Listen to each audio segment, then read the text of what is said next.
حضرتك ما بتشجعيش كورة، ولكن في سؤال هو متعلق بحالة اجتماعية حصلت في المجتمع بسبب الكورة، انه رئيس نادي اتحبس لمدة شهر، واخد حكم بالحبس لمدة شهر، وهو مرتضى منصور رئيس مجلس إدارة نادي الزمالك. بصفتك مصرية، من يعني عايشة في بره مصر بس مصرية، ايه رأيك في الموضوع ده؟ مش في الحبس، ايه رأيك في الموضوع ككل؟ اتفضلي. والله ده إنسان وبيهزق كل الناس، وجه الوقت اللي هو يتعاقب فيه على العمليات اللي بيعملها دي، ان هو يشتم عمال على بطال كده في الناس. ده اسلوب غير سوي، يعني ما دي مش اخلاقيات ناس مسؤولة.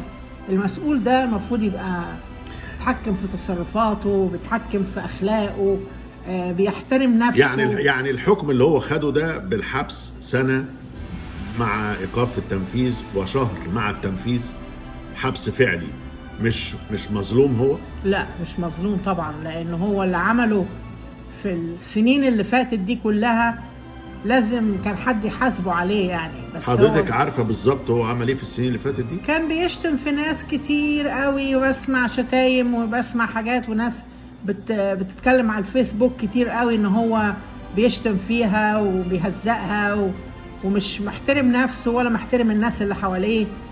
فطبعا يعني لازم هيكون طيب مش يمكن هو كان بيتشتم فبيشتم؟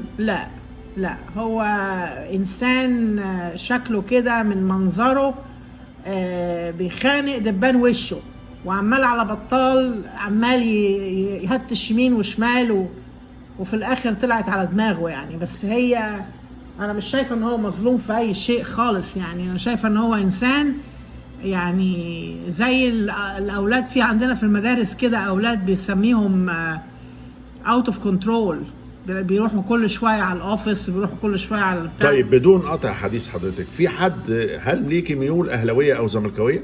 والله انا بحب الفريقين يعني، الزمالك والاهلي. هل في حد في عيلتكم كان زملكاوي؟ ابويا.